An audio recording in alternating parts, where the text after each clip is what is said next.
माननीय सदस्य खुशी राजपुरोहित। माननीय अध्यक्ष महोदय, जो आपने मुझे विचारों को प्रस्तुत करने का अवसर प्रदान किया। महोदय, मैं आज आपका ध्यान एक ऐसे गंभीर मुद्दे की ओर आकर्षित करना चाहूंगी जो विश्व के हर युवा के भविष्य से जुड़ा हुआ है। किशोरावस्था में किशोर अनेक समस्याओं का सामना करता है। यह बात हमें सुनने में तो बहुत छोटी लगती है, किंतु इसकी गहराई अत्यंत गंभीर है। किशोरावस्था में किशोर सामाजिक दबाव, मानसिक तनाव और अंकों का दबाव जैसी अनेक समस्याओं का सामना करता है। अरे, हमारे आज के युवा की स्थिति तो ऐसी हो गई है कि 2 रुपया तो याद रहे को नहीं, पर फोन रा पासवर्ड याद। इस स्थिति में किसी भी युवा के लिए एक अच्छा करियर काउंसलर किसी प्रकाश स्तंभ से कम नहीं होता है महोदय। हमारा आज का युवा अपने भविष्य के लिए कम और हमें इंस्टाग्राम पर ज़्यादा एक्टिव देखने को मिलता है। क्या ये है हमारे जम्मू द्वीप का भविष्य? नहीं महोदय। जिया कि आप मारवाड़ी में कहवे नहीं कि अपना टाबर एडी माटियों बनियोड़ा है, आप ने जेड़े रूप में ढाला वे बेड़े रूप में ढल जावे। एक चोखो करियर काउंसलर टाबरार खातर वाले जिया काम करे। जिया एक चोखो कुमार चोखा चोखा बर्तन बनावे, बिया ही एक चोखो करियर काउंसलर टाबरारो भविष्य बनावे।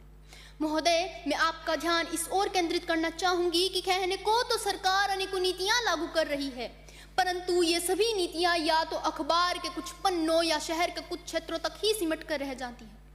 ये सुदूर ग्रामीण क्षेत्रों में तो पहुंचने की दूर की बात, ये शहरों के पिछड़े क्षेत्रों में भी नहीं पहुंच पाती है। कहने को तो सरकार प्रशिक्षित करियर काउंसलर उपलब्ध करवा रही है, किंतु सत्य तो यह है कि आज भी 90% से अधिक विद्यालयों एवं महाविद्यालयों में प्रशिक्षित करियर काउंसलर उपलब्ध ही नहीं। किंतु सोचने की बात तो ये है कि अगर शारीरिक रूप से स्वस्थ किशोर और किशोरी के सामने इतनी समस्याएं हैं, तो शारीरिक रूप से अस्वस्थ किशोर और किशोरियों के सामने कितनी समस्याएं होंगी। इसीलिए हमें CWSN बच्चों के लिए भी विशेष रूप से करियर काउंसलर उपलब्ध करवाने चाहिए। माननीय सदस्य, आपका समय समाप्त हो रहा है, जल्दी समेकन करें। जी महोदय, मैं अपनी वाणी को थोड़ी देर में ही पूरा करने जाऊंगी।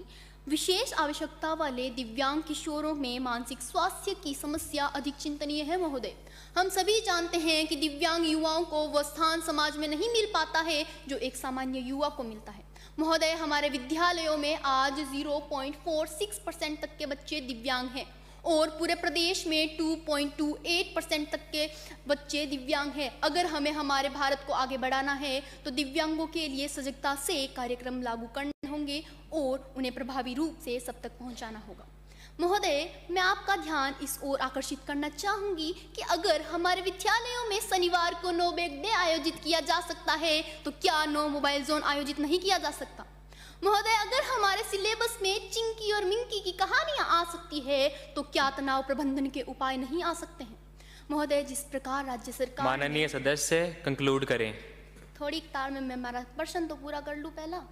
मैं ओ कहूँ कि जिया की एक राज्य सरकार सूर्य नमस्कार रे द्वारा पूरे राजस्थान रे युवाओं ने मानसिक स्वास्थ्य खातर स्वस्थ बनन खातर योगदान दियो है। अगर बिया ही 0 पीरियड में चोखा बालासन और हास्यासन जी प्रक्रियाएं भी कराई जाए तो एक चोखो युवा आप भविष्य उजागर कर पाए। अंततः मैं यही कहना चाहूंगी कि ये सभी परिवर्तन एक दिन में नहीं हो सकते, लेकिन एक न एक दिन जरूर हो सकते हैं। जय हिंद, जय भारत, जय राजस्थान।